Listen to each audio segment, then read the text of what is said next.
Yeah, this is Bang Bang Ray Hill. Please press the like button and subscribe.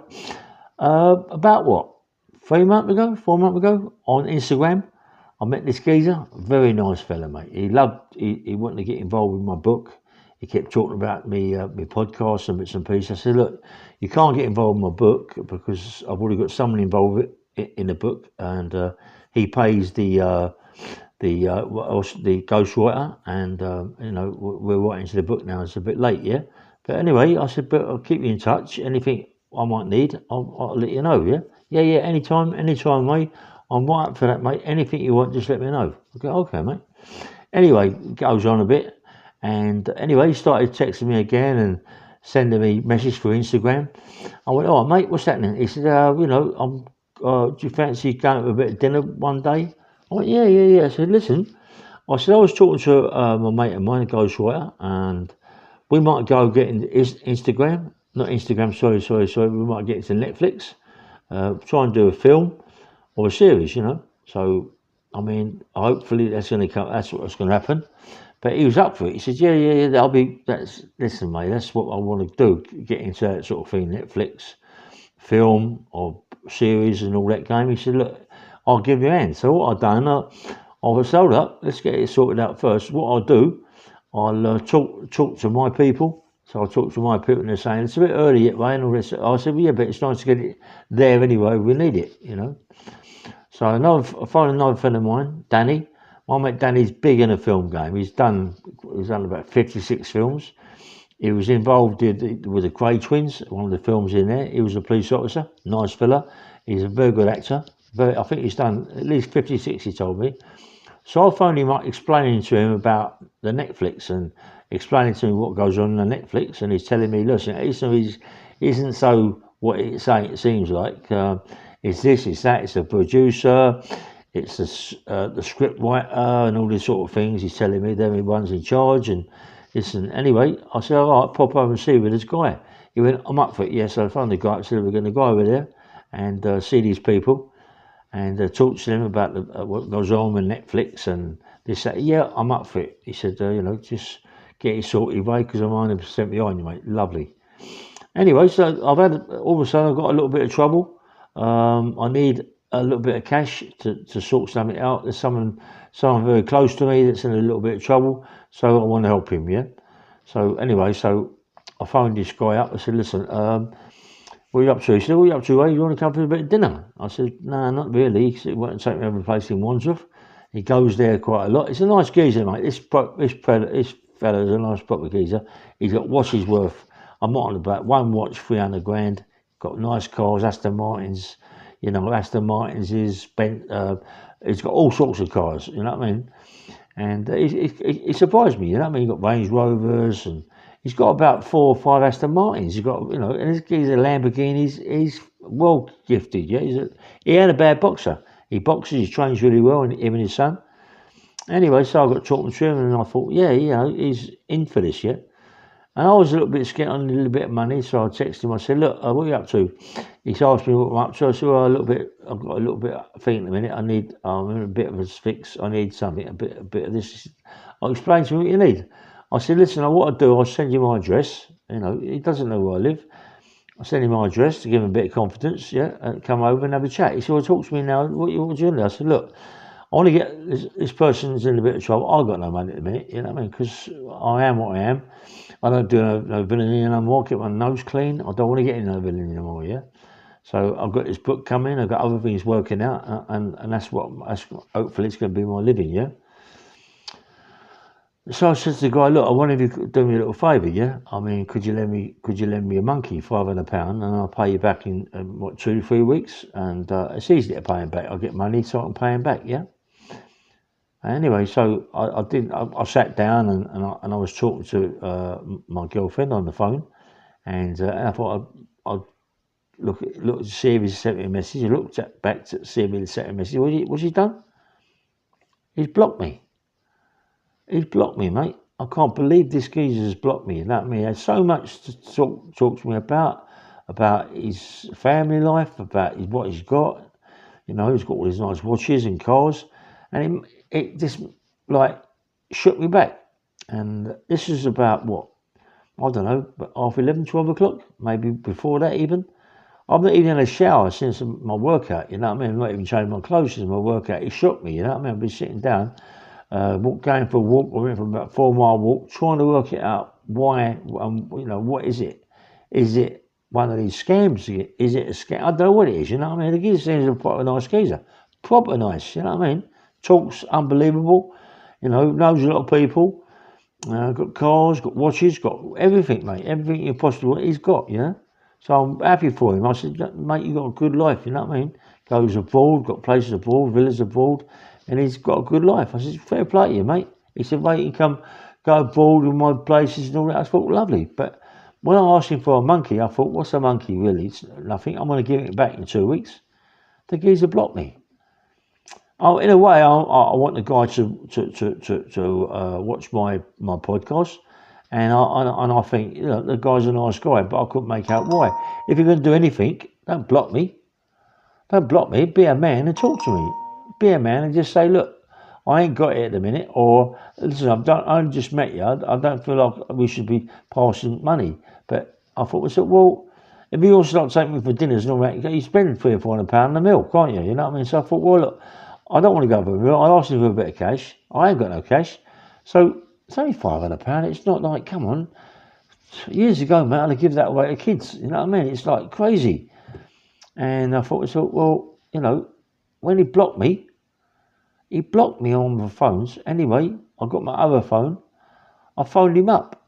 He picked the phone up. I went, well, you all right, mate? He went, crash, down with the phone. I thought to myself, I can't believe that this guy can do that. Not even pick the phone up and talk to me like a proper man, you know what I mean? And it just goes to show you, doesn't it, that some people, they're not proper people, are they? They're not proper men at all. He's not a coward, because he boxes and everything, you know what I mean? He talks to me like he's this, he's that, and, and I say to myself, was he that? Is he that? Or is he just trying to be as a friend, and that's it? I don't know what he's trying to do. But if you are watching, Jamie, be a man, mate, and phone me up and let me know why. Because all you have to say is, Ray, I don't know you, mate, that well. I ain't starting giving you money. That's all.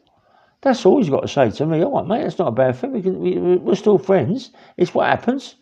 But don't just block me like that, you know what I mean? Anyway, let's change the subject a little bit. Like years ago, I was going to the Editing Castle. I was fighting over there, Lewisham. And I met this guy, very well-known fella, over at Old Kent Road. Very well-known. He's an actor. His dad's a white gangster. I ain't going to say the guy's name, but his dad's a white gangster. Proper villain, like proper old school. And I met this geezer, and he said to me, look, he was talking, he said, can you get anything? He said, do you like a bit of sniff? I went, yeah, I like a bit of sniff, yeah, because that was when... Anyway, so I'll give him some, and this, that, and the other. He sold it, he loved it. And then he says, well, can you get any green? I said, yeah, I'll give him a little bit of green. No, he said, boxes. I went, yeah, I can get a box, mate. Let me know. Anyway, I met him in his flat. And in his flat was a black guy. He's now my mate, Junior. This guy, Junior's a proper nice fella. He's now my mate. He's been my mate for, 30 years. This is how long ago it was. And there's another bird there called Tracy. She's a very good friend of mine's Mrs. Tracy, a very good friend of mine, yeah. This guy, very good friend of mine. And she's with another girl called Linda. Linda is supposed to be a top QC. A top QC. Now she is, yeah. But at that time she was only just a barrister. And this guy, whose dad's a gangster, a real gangster, right? He's saying to me, gives the box. So I give him the box. He give it, then sold it to my mate Junior. I said, well, that's silly, isn't it? I said, because I've got to give this geezer, I'm here now, but anyway, you yourself a couple £100 out of it. So I said, okay. The girls wanted some bits and pieces, so I went back and got what I got and given him bits and pieces as well. And then started dealing with my mate Junior. Been dealing with him ever since. The guy's a gentleman, been giving him gold, silver, diamonds and all that sort of thing, because I was already having them. Anyway, so it all sort of died a death, and the other day I was talking to my ghostwriter, and I was telling him about it, and he went, "Oh my God, you're joking." I went, yeah. Can we do anything with that? He went, "I don't know about that, mate." He said, "You have to sort it out because this guy and his dad, this guy who took the bits and pieces, he's on the television. He's been on EastEnders. And they said, don't make much to talk who it is, but I ain't saying his name. And his dad's a white proper face, white proper gangster. And it seems funny that it goes back all them years, and I was dealing with this kid. He happens to be one of my best pals. It's what Junior's telling me. He happens to be one of my best pals. It's mad.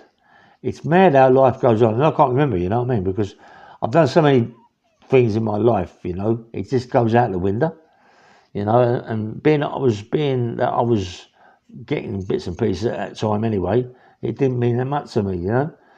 And, you know, he's such a nice guy. The guy as well. He's proper. And I liked him a lot, yeah. I liked him a lot. He was in another film called Layer Cake. Layer Cake, he played a big part in Layer Cake, I know that. Anyway, cut a long story short, and that was it, you know. Anyway, then I was at Lewisham and all this, that and the other, and I met some other people in Lewisham, some dangerous people. I mean, Eddie Richardson, mate. He's a very, very dangerous man, even at the age he is today. I mean, and when I heard a little thing about the krays, yeah? I think it was Reggie, well, I'm not quite sure which one it was involved with Nigeria. He said he wanted to buy parts of Nigeria, you know, doing bits and pieces. It seems funny to me because also Charlie Richardson was involved with Nigeria with the gold. And not Charlie lost a lot of money on the gold turnout in Nigeria. And it seems funny that one of the krays was also involved with Nigeria. Was they together? And did one another fuck each other? Sorry, I didn't mean to say it, swear. Was there a big something gone on there that no one really knows about? Because when I hear about, I think it was Ronnie actually.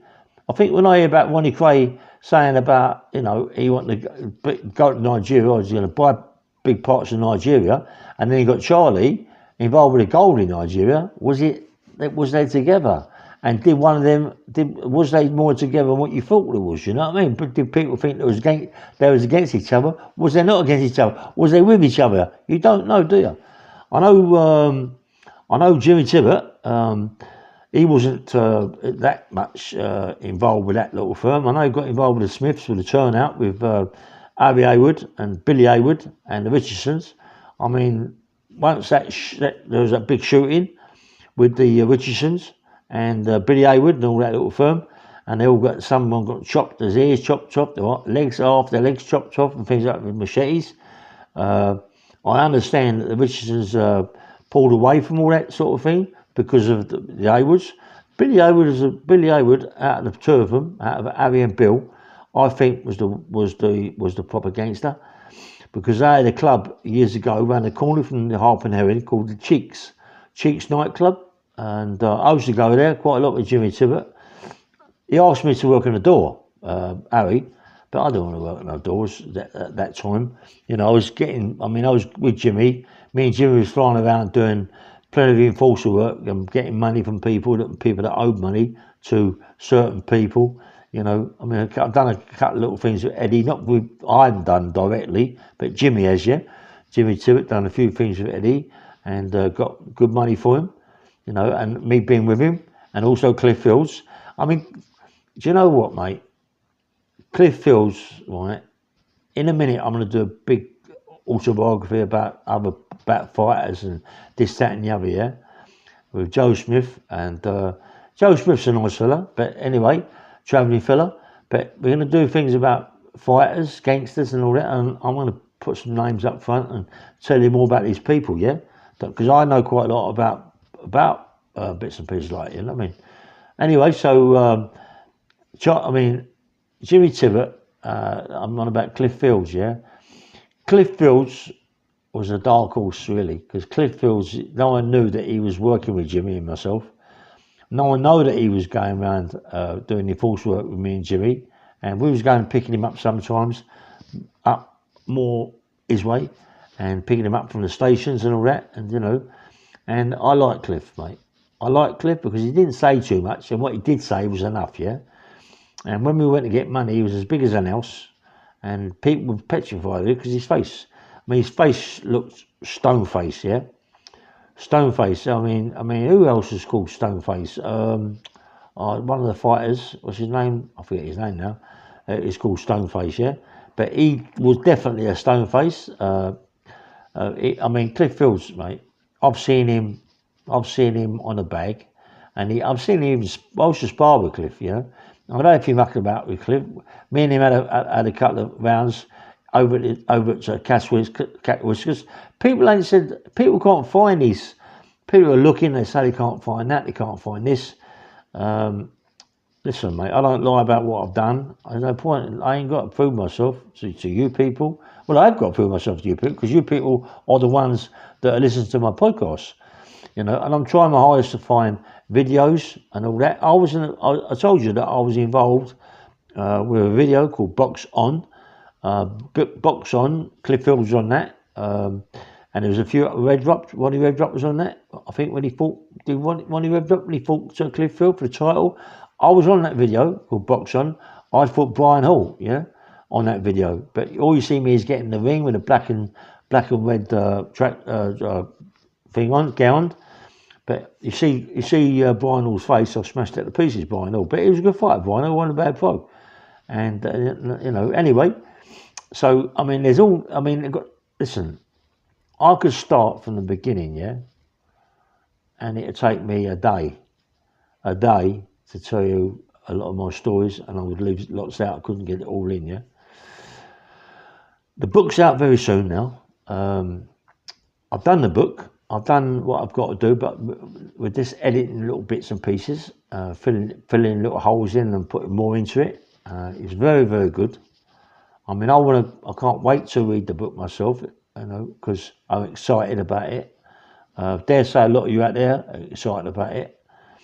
I can't wait till the day that you people come and I sign the book and it's that, because that is my biggest buzz, yeah. Seeing the people that are on my podcast, seeing the people that follow me, and I can't wait for that. Yeah, that's fantastic, and that's going to be so nice. So, and do you know what I mean? It's different to see people on this podcast. Sorry, I'm a bit of a state. I look a bit of a state because I trained, and I'm, as I say, I had all that problem with this guy, Jamie. But as I say, I hadn't had a shower, and I think just sat down and done nothing. Yeah, and listen. Do you know what? When I worry about things, I don't know a lot of people out there, but a lot of people don't eat when they're worried. Don't they? Me, I don't stop eating. I swear to God, I goes in the gym. I've got a little gym here. I go in the gym. I train for what? 2 hours, maybe a little bit more. I train. Right. All of a sudden, I come out of there. Usually, I come out of there, come to the thing, right, have a quick drink in the shower. Out the shower, I do myself something to eat. This time, I come out of there, had a bottle of water. Actually, I had 2 bottles of water. 2 bottles of water, made myself a big salad, a big egg salad. I'm not eating meat at the minute. I'm just eating things other than meat, like corn and all that corn stuff. Corn, is it corn? I'm eating all that sort of stuff at the minute. I'm not involved with meat. Meat seems to hang around my guts. I don't like it. I no longer need. I'm taking a lot of yogurts. I'm eating lots of yogurt, lots of yogurt drinks, and all that. But I don't want to get bulky no more in the belly, yeah, because it's very hard to get rid of at our ages. You know what I mean? But I mean, I put a pair of jeans on. Well, I can't say a pair of jeans. I mean, I wear tracksuit bottoms mostly. The worst things in the world to wear, tracksuit bottoms, because you don't know that you're putting weight on. You just do it up. It's a little lace in it. Lace bump, you know, a bit of a tight. You do it up. You keep doing it up. You don't know you put weight on, you know where you are. You put about, 6 inches, 8 inches around your waist. You think, Jesus Christ. Now, I put a pair of jeans on. I've got quite a few pairs of jeans. I put a pair of jeans on. I couldn't even do it.